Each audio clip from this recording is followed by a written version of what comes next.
General Navajo information are that there are many ceremonies, and there are similarities between all of these ceremonies. They always serve a purpose, usually for the individual or for the community.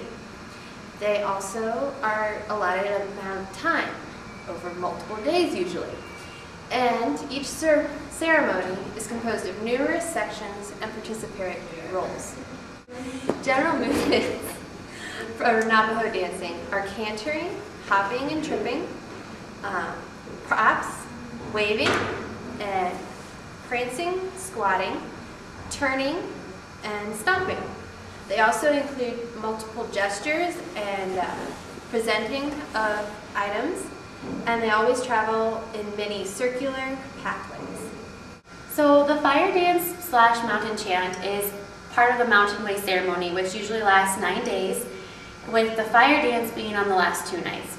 It's given only in the winter, and it has very specific details added so as to avoid superstitious outcomes that may happen.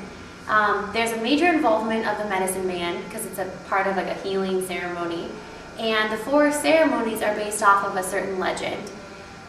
There's also the incorporation of sand paintings, and they really like directions, so a lot of their movement is really based off of directional cues.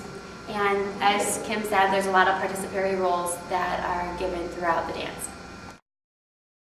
The beginning of the Navajo dance. There are 2 actors entering through the opening on the east. They're dressed in dance kilts and red moccasins. Each one has carried in his hand a much feathered arrow, those little guys, with a large stone head. These 2 danced on the left around the central fire to the song of a group of musicians. At every 3rd accented word in the chanted song, they presented the arrows to the fire and then to the audience. They circled the fire 6 times, and then 2 sick persons, a man and a woman, are brought from the nearby group and placed on a blanket southwest of the fire. The 2 actors already in position between them and the fire danced first facing each other, then facing east, and then west, and then again, finally east and west again. They then made a peculiar hawk-like noise. Each spat on his arrow and rubbed it in between his lips. Then, with another hawk screech, each threw his head back and swallowed his arrow, thrusting it, head and shaft, down his throat for 8 inches. Ow. After dancing a considerable time, uttering weird noises, probably because of the arrows, they withdrew the arrows and applied them to the persons of the patients. The actor on the north pranced backward a few steps with his arrow and waved his arrow skyward to each of the cardinal directions. The 2 arrows were again swallowed after both actors placed them as above, one on the woman, the other on the man. They then repeated the dancing backwards and forwards, facing each other, waving their arrows at the fire, and they passed out of the enclosure, passing north of the fire. In a few minutes, they returned, accompanied by the file of 59 Indians in citizens' clothing. These, who are chanters, danced around the central fire, at every 6th step, waving at it a bunch of twigs, held in one or both hands. After circling the fire 12 times, once times 12, they seated themselves in an east to west line to the southwest of the fire, and the arrow dancers resumed their dance as before. As soon as these participants filed out, whistling peculiar noises and singing without announce that the next set was ready, 55 men filed in, and around the fire they chanted, gesticulated, pranced, and turned this way and that.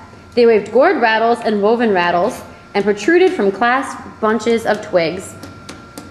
There are 2 special performers, dressed much like the first pair, but barefoot, and in place of the arrows, they're carrying a double triangle mounted on a central stick and feathered at each angle. These they waved as the arrows were waved in the preceding dance. After circling the fire 6 times, the main body of performers take a seat. The 2 principal actors remain standing some 10 feet north And while the seated men chant, this pair danced 6 steps forward with a light, gliding, pacing step, and 7 in reverse order.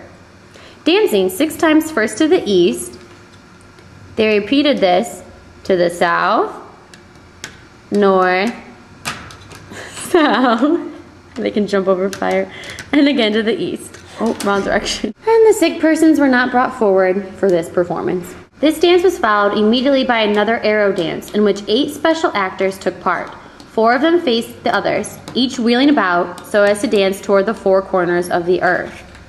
They then placed their arrows on the afflicted parts of the patients and swallowed them and withdrew them as the 2 arrow dancers had done earlier. Gold. After which, they left the enclosure followed by the other actors, so they can go off too. As soon as they were outside, a procession filed in, headed by a masked dancer and the 2 accompanied by the triangle bearers. These performers all threw vigor into their actions. The special dancing became very similar to the earliest part of the triangle bearers, except that the masker took a vigorous part. Thus, they danced abreast, facing the east, south, west, and north, then east again, then prancing off into obscurity. The next part involved the rising sun and moon. In this, the 2 special actors had large, shield-like feathered discs in front of their breasts. Sun and moon dancers then alternated with masked performers several times. The triangles dancers then cantered in with a hopping, tripping, graceful step, performed as before and retired. This was then followed by diversion, in which one of the actors was a female, or a man dressed like a woman, first as a little girl, then a young woman, and finally a man with a mustache.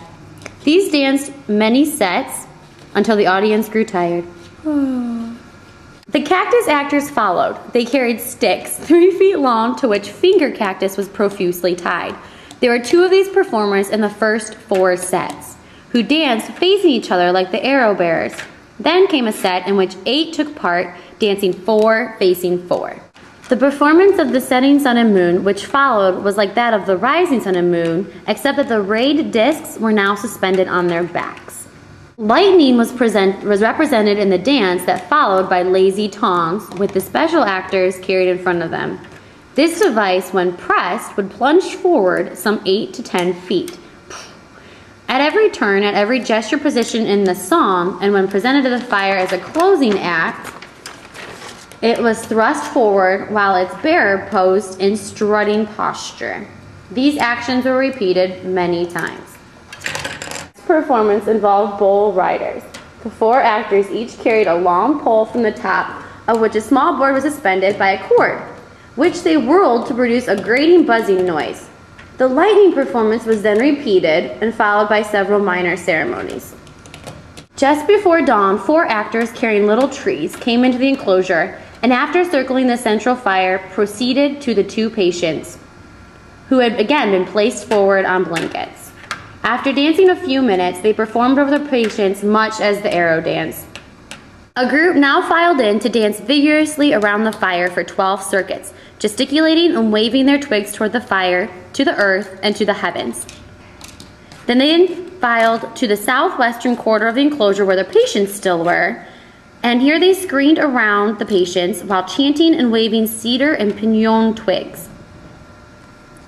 Then 2 medicine men are sitting opposite one another, waving their hands in unison to the time of the music, while the other participants waved up and down the bunches of twigs they carried. The final performance was the fire dance, from which this whole ceremony has taken its name. 47 men, nude except for breech clout, entered the dance space and danced, pranced and hopped and squatted around the central fire many times, acting as though in search of something. Each one carried a long wrapped bundle of cedar bark. At last, they got so close to the fire that one of the actors' bundles caught fire. This he threw toward the east side of the corral. He lit another and threw it outside to the south, another to the west, and the 4th to the north. Then all lit their bundles and beat one another with them. The torches burned out. They rushed from the dance enclosure, and the audience gathered the charred remains to use as medicine. and the sick couple were then taken outside and the dance was over.